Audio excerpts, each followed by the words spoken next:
ఎవరైనా భీమ్ కంటే ముందుకు వెళ్లిపోతుంటే అది ఇక్కడున్న వాళ్ళు ఎవరూ భరించలేరు.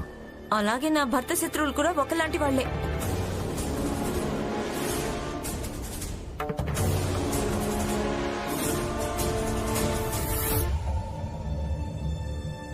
నా భర్త తనను తాను ఎప్పుడు గొప్పగా అనుకోరు. ఆయన ఎప్పుడు వ్యక్తి కంటే ఎక్కువగా సమాజాన్ని గొప్ప అనుకుంటారు. తనకు సమాజ అభివృద్ధి గురించి బెంగ ఉంటుంది. ఆయనిలా చేతిలో మిఠాయి డబ్బా పట్టుకుని మిగిలిన వాళ్ళకంటే తనే గొప్పని ఎప్పుడూ ఎగిరి పడరు. ఆయన పోరాటం చేస్తారు. ప్రతి ఒక్కరి పళ్ళెంలో ఆకలిని తీర్చడం కోసం రొట్టెలు ఉండాలని.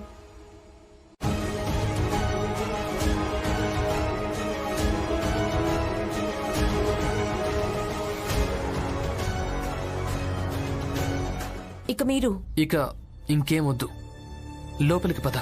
లోపలికి ఎందుకు వెళ్ళాలి? మాట్లాడనివ్వండి. ప్రతి చోట మీరు నా నోరు మూయించలేరు. వీళ్ళు నోటికి ఏమనిపిస్తే అలా మీకు వ్యతిరేకంగా మాట్లాడడానికి వీల్లేదు. మీరెవరిని ఒక్క మాట కూడా అనరుగా. ఇలా మౌనంగా నేనుండలేను. నేను మాట్లాడతాను.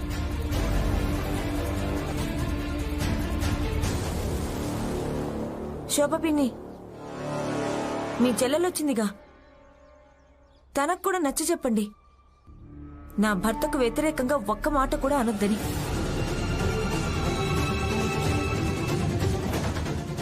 ఈ రోజు నేను హద్దులో ఉండి తననేమీ అనలేకపోయాను.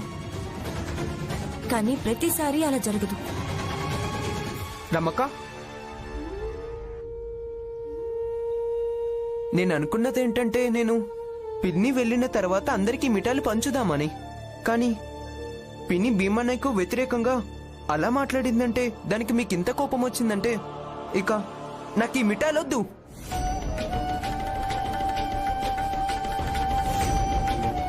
దీపక్, ఎందుకు ఇలా చేశావు?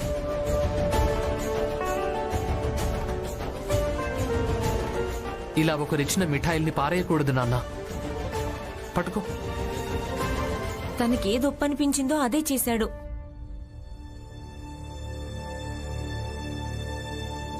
ఇక నాకు తెలిసి దాన్ని కూడా గౌరవించడం మంచిది.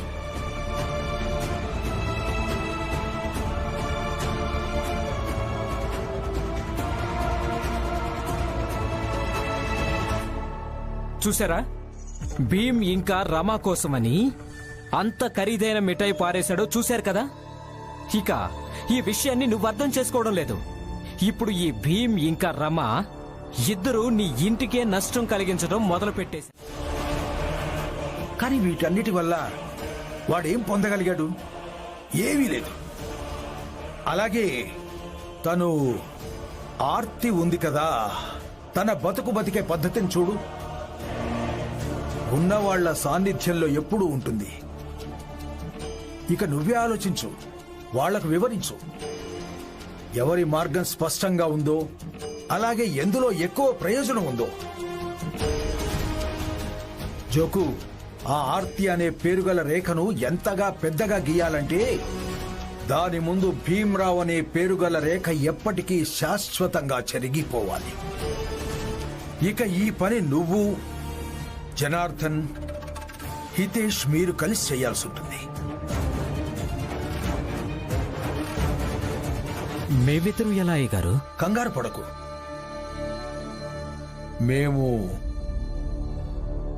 మేమున్నాం కదా సహాయం చెయ్యడానికి. ఎల్లప్పుడూ. ఏమైంది? ఇప్పుడైనా అర్థమైంది కదా? అయింది బాబు గారు, అర్థమైంది. ఇప్పుడు ఏం చేయాలంటే, ఆ భీమ్రావ్ తనని తాను నాయకుడని, మహానాయకుడని రుజువు చేయడంలో పడిపోయాడు. తన ముందు ఆర్తిని నాయకి, అలాగే మహానాయకి అని రుజువు చేయాలి. శభాష్.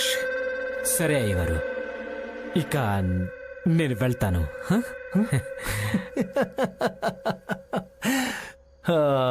మూర్ఖుడా, వట్టి చేతులతో వెళ్తావా?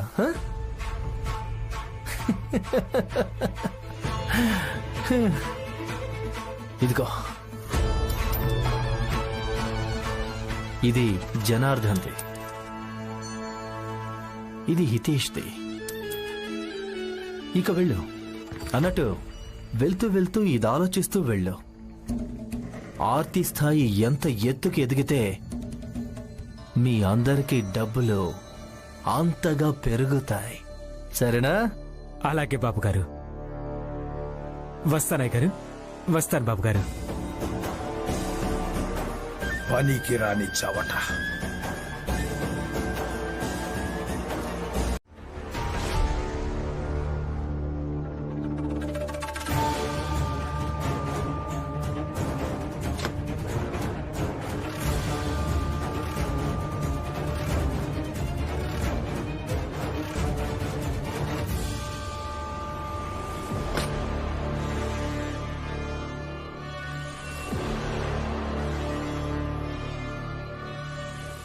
గీసినటువంటి ఈ రేఖలు కళ్ళారా చూశారు కదా.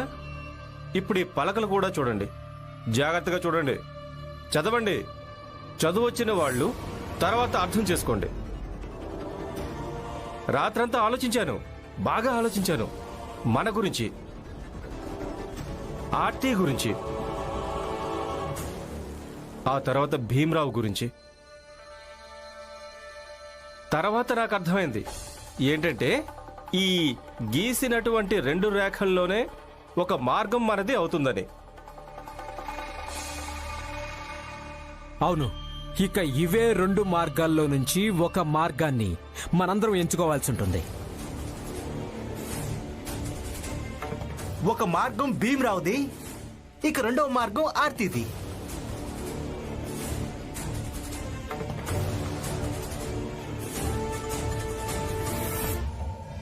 జోకు, జనార్దన్, మీరిద్దరూ ఏం కొత్త నాటకం మొదలు పెట్టారు? హితేష్ అన్నా, మీరు ఈ రేఖల్ని చెరిపేయండి. నా చెల్లెలు ఇలాంటి ఏదో రేఖాంశం కాదు. వద్దు.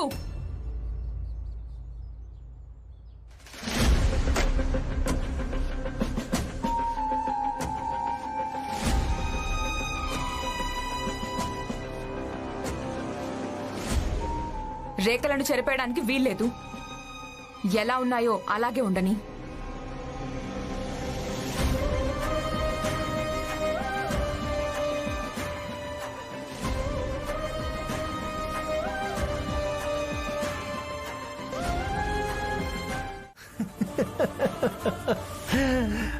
భీమరావ్, చిన్నపాటి విరామం తీసుకుందాం. ఆ విరామం తర్వాత మేమందరం కలిసికట్టుగా నీకు వివరిస్తాం. వీళ్ళంతా నీకేం చెప్పాలనుకుంటున్నారు, సరేనా? అలాగే నరోత్తమ్ జోషి గారు, ఈ రోజు నాకు చాలా సంతోషంగా ఉంది. మీరు మా జాతికి చెందిన వాళ్ల కోసం కలిసి కట్టుగా అనే పదాన్ని ప్రయోగించారు. చాలా ఆనందంగా ఉంది. చిన్నపాటి విరామం తీసుకుందాం. ఆ విరామం తర్వాత మేమందరం కలిసికట్టుగా నీకు వివరిస్తాం. వీళ్ళంతా నీకేం చెప్పాలనుకున్నారు. విరామం తర్వాతే కలుద్దాం.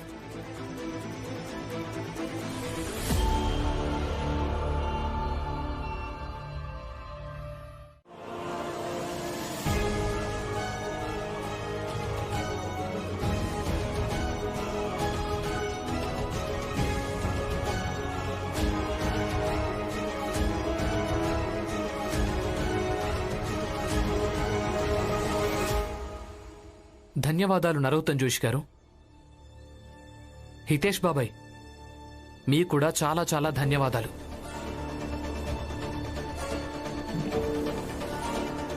మీ ఇద్దరూ ఇక్కడ ఈ రేఖల్ని గీసి మా అందరికీ చాలా తేలికగా వివరించారు. మా జాతిలోని ప్రతి వ్యక్తి ఈ 2 మార్గాల్లోంచి ఏదో ఒక మార్గాన్ని ఎంచుకోవాల్సి ఉంటుందని. నరోత్తమ్ గారు, ఆ రేఖ పెత్తనపు భావాలతో నిండిపోయింది.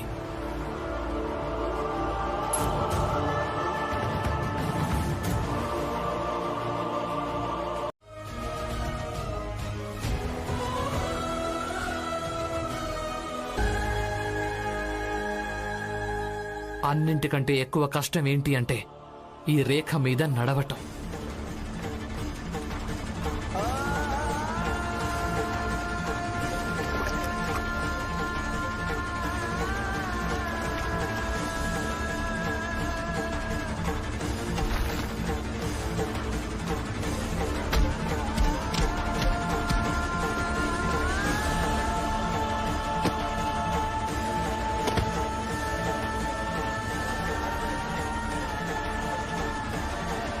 ఇక గుర్తింపు అనేది ఇదే రేఖ మీద నడవటం వల్ల లభిస్తుంది.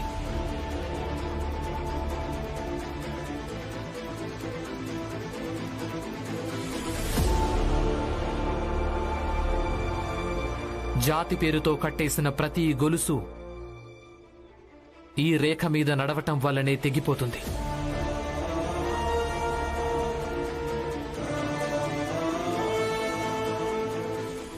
మీ అందరికీ అనిపిస్తూ ఉండొచ్చు, ఈ రేఖ ఉంది కదా అది నేను గీసిందని. కానీ అది నిజం కాదు. నాకంటే ముందు ఎంతో మంది ఉండుంటారు. వాళ్ళు ఈ రేఖ మీద నడవటానికి న్యాయవాదం చేస్తుంటారు. అలాగే నా తర్వాత కూడా ఎంతో మంది జన్మిస్తారు. వాళ్ళు ఈ రేఖ మీద నడవటానికి న్యాయవాదం తప్పకుండా చేస్తారు.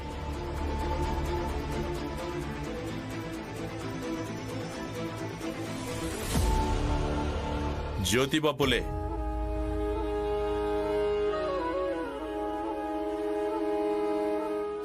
జ్యోతిబా పూలే ఇదే రేఖ మీద నడవడం గురించి మాట్లాడేవాళ్ళు.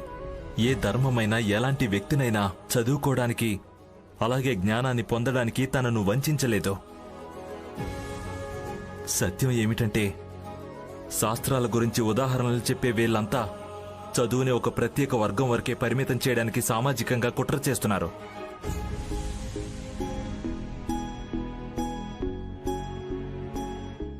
అంబేద్కర్ గురువుగారైనా కేలుష్కర్ గురువుగారైనా ఇద్దరు భీమ్కి ఇదే నేర్పించారు. నా ఈ శిష్యుడు భీమ్రావు ఉన్నాడు కదా, ఏదో ఒకరోజు తను మీ నమ్మకాలన్నిటినీ భస్మం చేసేస్తాడు. నువ్వు నీ పోరాటాన్ని ఇలాగే కొనసాగించు. చూస్తుండు, ఒకరోజు నువ్వు ఖచ్చితంగా సఫలమవుతావు.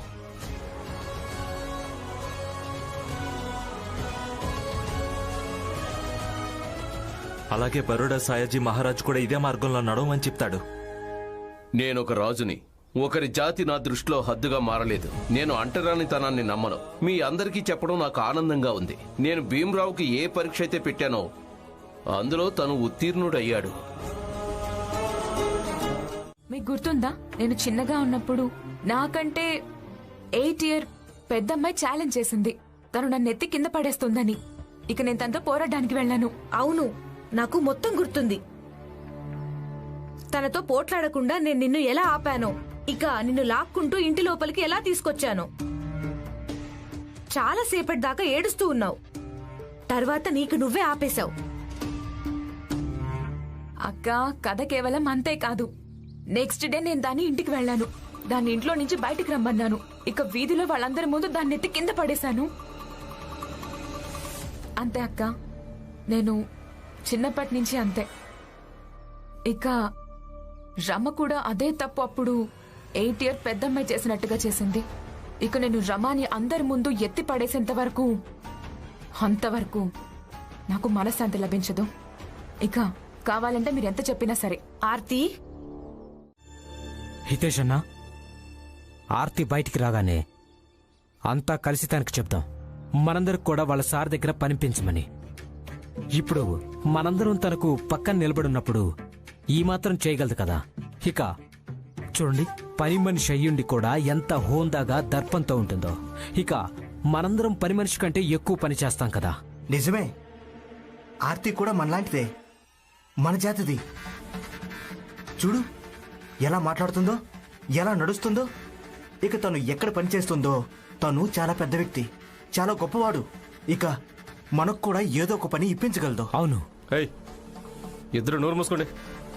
చెరువు తవ్వారో లేదో ఇక మీరు చేపలు పచ్చడానికి బయలుదేరారా? అరే కాస్త ఆగండి, ముందు రానివ్వండి, తర్వాత మాట్లాడదాం.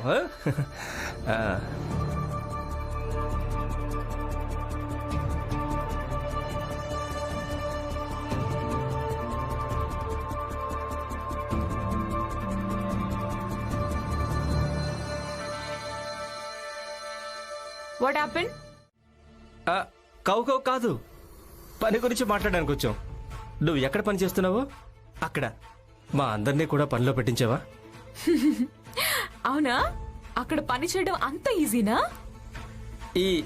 ఈజీ అంటే ఏంటి? తేలిక. అయ్యో, మేమందరం ఏదో ఒక పని చేసుకుంటాం. ఇక మీరు పనిపించండి చాలు. నేను పని వెతుక్కోవడానికి వెళ్తున్నా. సరే, నేను శోభా అక్కకి కూడా డిన్నర్ టైంకి రమ్మని చెప్పేశాను. మీరంతా కూడా వచ్చేసేయండి. డిన్నర్ అంటే ఇక్కడ ఒక్కరికి కూడా డిన్నర్ అంటే ఏంటో కూడా తెలీదా? తెలుసు.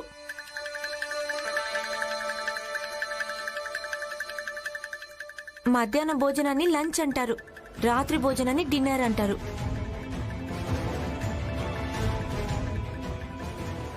ఇక ఇక్కడ చాలా మందికి చాలా విషయాలు తెలుసు. మాకేమీ తెలీదని కొందరికి అనిపిస్తుంటుంది. ఇక ఇంతే.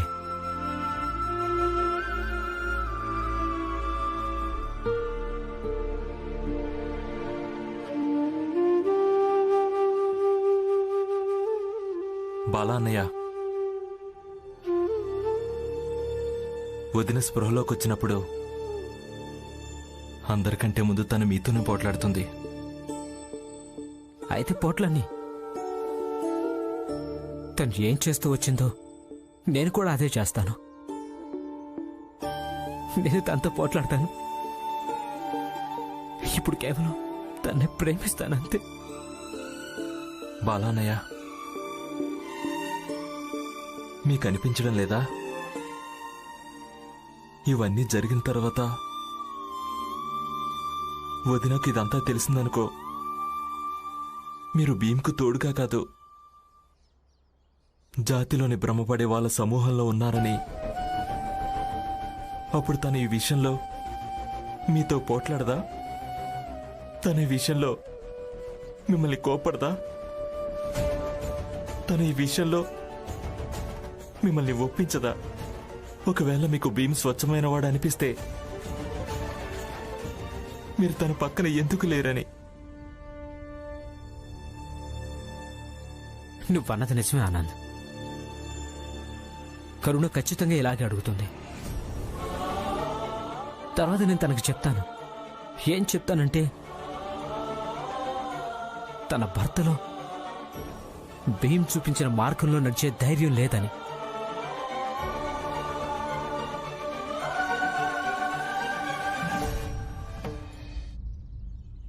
నీళ్లుంటాయి కదా ఆనంద్, అవి ఎంతైనా ప్రయత్నించని మంటలా మండడానికి. ఆయన మండలేవు. ఏం చేసినా సరే అవి మండలేవు. ఎందుకంటే అది నీటికుండే స్వభావం. అలాంటిదే నా స్వభావం. ఇది బాల తరరాత. అందుకే భీమ్లా ఎప్పటికీ మారలేకపోయాడు. ఎంత అనుకున్నా సరే.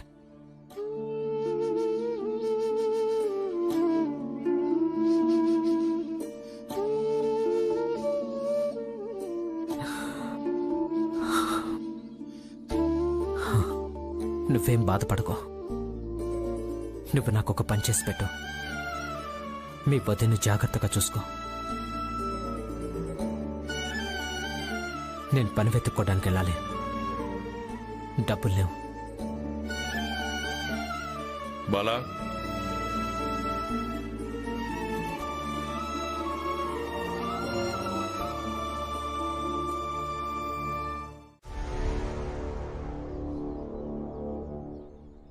నీకేం కాలేదు కదా?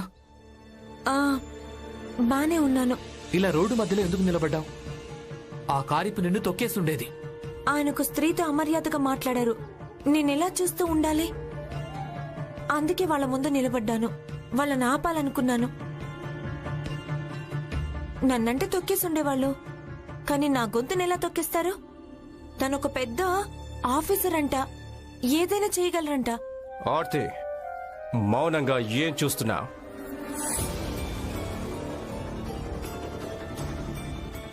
ఇంతకీ పెద్ద ఆఫీసర్ ఎవరు?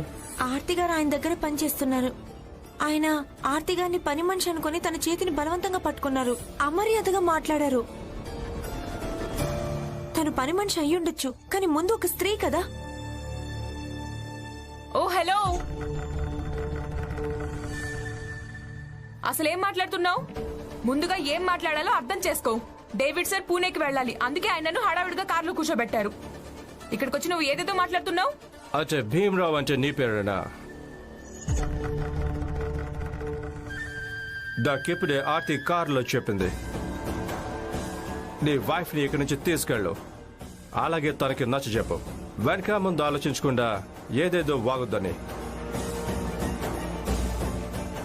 ఏయ్, ఇక్కడ వచ్చి కారులో కూర్చో.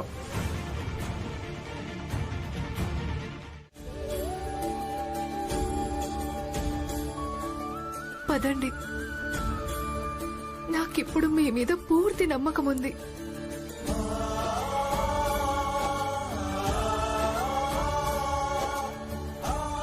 సరే బాలా, మీరు వెళ్ళండి. కోడల్ని జాగ్రత్తగా చూసుకో. మావయ్య, భీమ్, మీ అందరికీ చాలా చాలా ధన్యవాదాలు. మీరందరూ చాలా సహకరించారు. అలాగే మా బంధానికి ఒక కొత్త రూపాన్నిచ్చారు.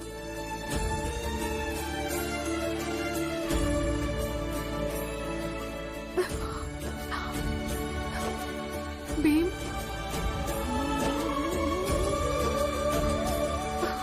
రమా,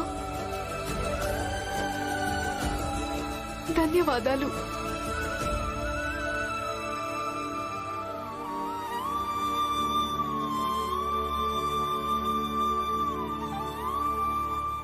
వస్తానన్నా.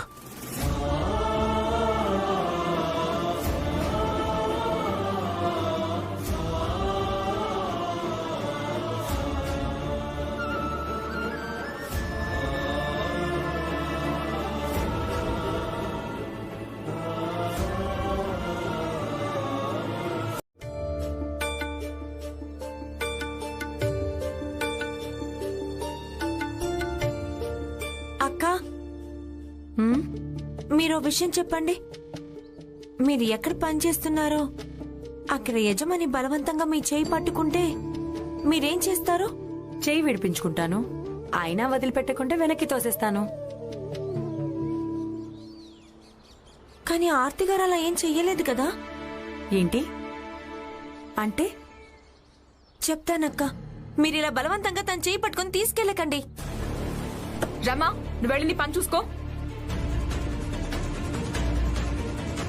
ముందుగా ఏం మాట్లాడాలో అర్థం చేసుకో. డేవిడ్ సార్ పూణేకి వెళ్ళాలి, అందుకే ఆయనను హడావిడిగా కార్లో కూర్చోబెట్టారు. ఇక్కడికి వచ్చి ఏదేదో మాట్లాడుతున్నావు నువ్వు. దీని గురించి ఒకసారి శోభా పిన్నితో మాట్లాడావా? వాళ్ళు ఉన్నవాళ్ళు. ఇక ఆంగ్లేయ అధికారుల పద్ధతి ప్రవర్తన చాలా భిన్నంగా ఉంటుంది. అది నేనేమన్నానంటే మేం కేవలం కంగారు పడ్డామంతే. మీరేం బెంగపడకండి. తను చేయి పట్టుకోవడం చూస్తే నీకెలా వింతగా అనిపిస్తోందో నేను కూడా ఒకసారి చూశాను. నాకు కూడా వింతగానే అనిపించింది. కానీ తర్వాత ఆర్తియే చెప్పింది ఆ ఆంగ్లేయుల ప్రవర్తన చాలా భిన్నంగా ఉంటుందని. వాళ్ల దృష్టిలో చేయి కలపడం, చేయి పట్టుకోవడం ఇవన్నీ అంత పెద్ద విషయాలేం కాదు. అందుకే ఇంకెప్పుడు ఇలాంటి మాటలు మాట్లాడకండి. ఇక ఇది బస్తీ. ఒకవేళ ఇక్కడ నువ్వు ఒక్క మాట అన్నావనుకో 1000 పుకార్లు సృష్టిస్తారు. నిజానికి వాస్తవం ఇంతే. ఆర్తి అక్కడ పని చేస్తోంది. దాని యజమాని చాలా మంచివాడు, చాలా ప్రేమపూర్వకంగా ప్రవర్తిస్తుంటాడు.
చాయ్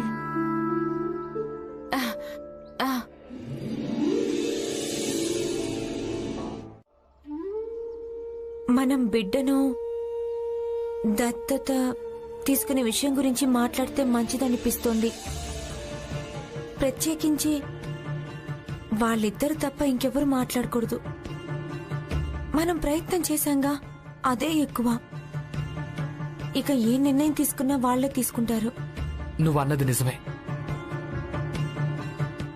వాళ్ళేం నిర్ణయించుకున్నా వాళ్ళనే నిర్ణయించుకుని ఇవ్వటం మంచిది.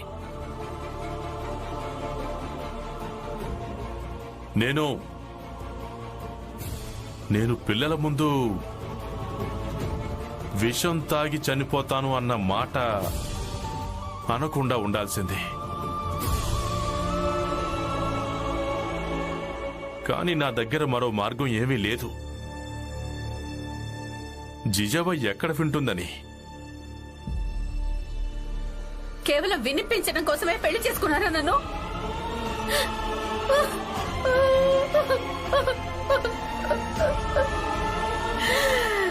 చూడు జిజాబాయి, ఇలా ఏడవడం వల్ల ఏం ప్రయోజనం లేదు. ఏడుస్తాను, నేను బాగా ఏడుస్తాను. మీరు నా భర్త, ఇక నా ఎదురుగా అలా విషం తాగడం గురించి మాట్లాడితే నేను ఏడుస్తాను.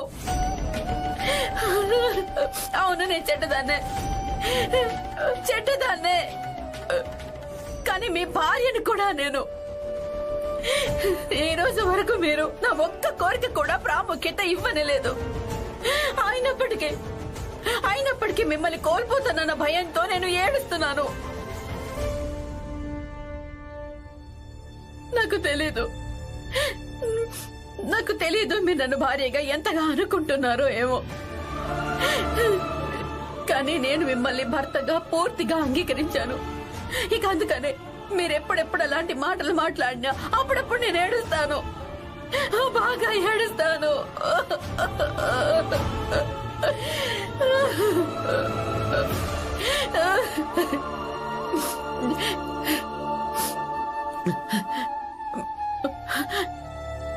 అయినా మీరిలాంటి వాళ్ళ కోడలు, కొడుకు, తమ్ముడు, చెల్లెలు, మీకు అన్ని బంధాల గురించి అవగాహన ఉంది. కేవలం ఒక్క భార్యాభర్తల బంధం గురించి అవగాహన లేదు. ఎదురుగా మీ భార్య నిలబడి ఏడుస్తోంది, ఇక మీరు తన కన్నీళ్లు కూడా తెడవలేకపోతున్నారు. సరేలేండి, లోపలికెళ్ళి నేను ఒంటరిగానే ఏడుస్తాను.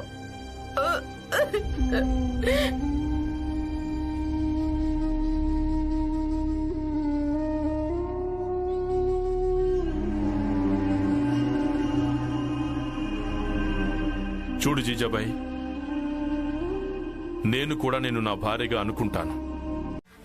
ఇక అక్కడ జాతీయ గీత లాంటివి ఏమి ఉండవు. బోల్డ్ ని డబ్బుల్ని సంపాదించుకుంటాం. ఇక చూసి భీమరావు కళ్ళు కుట్టుకుంటాడేమో.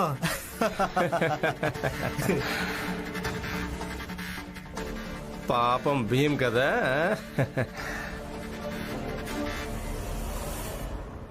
ఆయన ఎందుకు కుళ్ళుకుంటారు?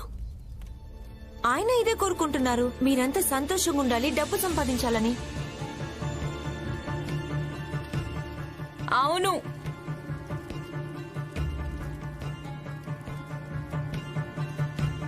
చాయ్ తాగి మాట్లాడకుండా రోజు ఏం చేస్తారో ఆ పనులు చేసుకోండి. నేనే మీ అందరినీ దత్తత తీసుకోలేదు. అయ్యో హితేష్ బాబాయ్, మీకు చాలా పెద్ద వింతే జరిగింది. మీరు ఎవరిని చూసి ఎగిరిపడుతున్నారో ఆవిడే మీకు కుదరదని చెప్పింది. అలా ఎలా కుదరదంటున్నావు? ఏ శోభా, శోభా! ఆర్తి, నువ్వేం చేసావు? శోభా, మనం మాట్లాడుకున్నాం కదా, ఆర్తికి నువ్వైనా చెప్పు. ఇలా చూడు ఆర్తి, మేము నీకు ఎంత సహాయం చేశాం. ఎందుకంటే నువ్వు భీమరావు కంటే గొప్పదాను కావాలని. ఒకవేళ నువ్వు మా అందరికీ ఉద్యోగాలు ఇప్పించావంటే దాంతో నీకు నువ్వే గొప్పదానివైపోతావు. ఆలోచించు. ఆర్తి ఎంత బాగుందో కదా, మనందరం కలిసి ఒకేసారి ఒకే చోట పనిచేస్తుంటే. నేనేం మీ అందరినీ దత్తత తీసుకోలేదు. మీరంతా మీ సంగతి చూసుకోండి, ఇంకా నేను నా సంగతి చూసుకుంటాను. అలాగే మా అక్క సంగతి. అక్క పదండి, డేవిడ్ సార్ లంచ్ టైంలో కలవడానికి వెళ్ళాలి. లేదు, మేమందరం వస్తాం. సాబ్ ఉద్యోగాలు ఇచ్చినా లేదా ఇవ్వకపోయినా అది వేరే విషయం, కానీ మేమందరం వస్తాం. అలాగే మేమంతా ఉద్యోగాలు అడుగుతాం. అక్క, నాకు అందరితో సంబంధం లేదు, కేవలం మీతోనే సంబంధం. సంబంధం ఎందుకు లేదు? ఒకవేళ సంబంధం లేకుంటే మిగతా వాళ్లతో ఎందుకు పెట్టుకున్నావు? భీమ్తో, రమాతో, రామ్జీ అన్నతో సంబంధం లేకుంటే రమా మీదకు సాబ్ కార్ పోనిస్తూ ఉంటే దాన్ని నువ్వెందుకు వ్యతిరేకించలేదు? సంబంధం లేకుంటే 2 పెద్ద గీతలు గీసి అంత నాటకం ఎందుకు ఆడావు? అలాగే నువ్వు ఒక రేఖ మీద నిలబడి మౌనంగా ఉన్నావు, ఒక్క మాట కూడా అనలేదు. అన్ని చోట్ల సంబంధం ఉన్నప్పుడు ఇక్కడ కూడా సంబంధం ఉండి తీరాలి. సంబంధం ఎందుకు ఉండాలి? ఆ మధ్య వీళ్ళందరూ అగ్రిమెంట్ కూలీలుగా మారి వెళ్తుంటే భీమ్, రమా కలిసి వీళ్లను ఆపారంటగా. ఇక ఇప్పుడు నేను వాళ్ళన్న వెంట తీసుకెళ్తుంటే మళ్ళీ ఆపుతారు, అదొక నాటకం. మేమేమీ మిమ్మల్ని ఆపం.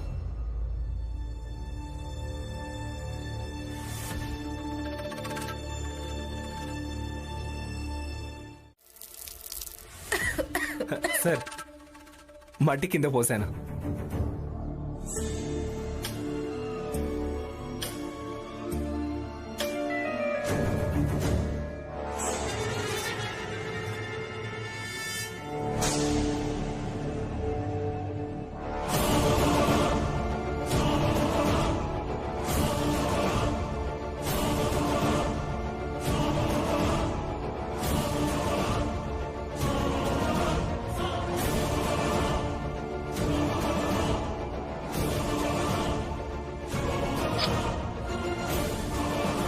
ఇక మీరందరూ ఒక్కొక్క యాపిల్ ముక్క తీసుకొని కాళ్ళు మూసుకొని వాటిని తినండి.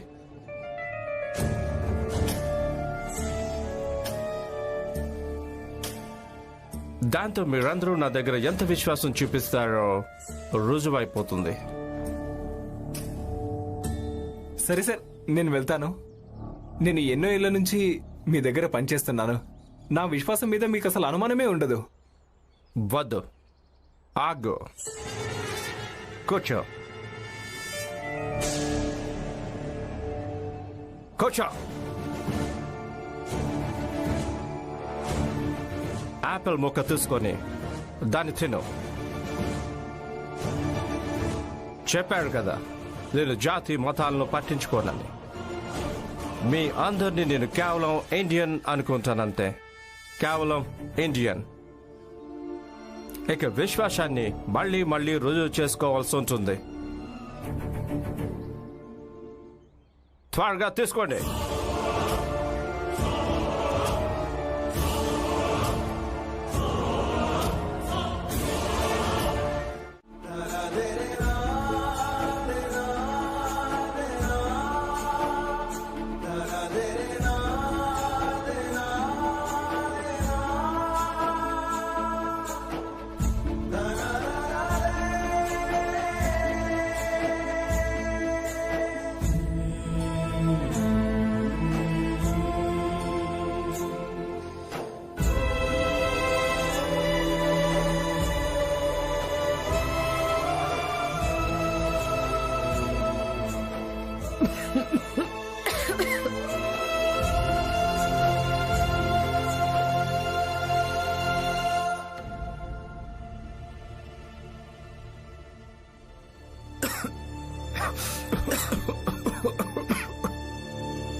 రేపటి నుంచి మీరందరూ పనిలోకి వచ్చేయండి.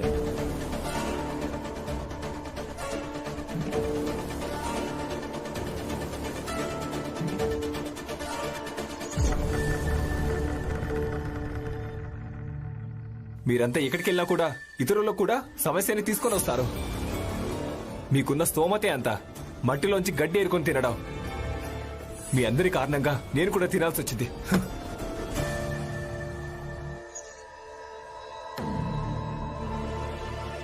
చూడనా, ఈ వంకతోనైనా మనందరం ఒక్కటైపోయాం.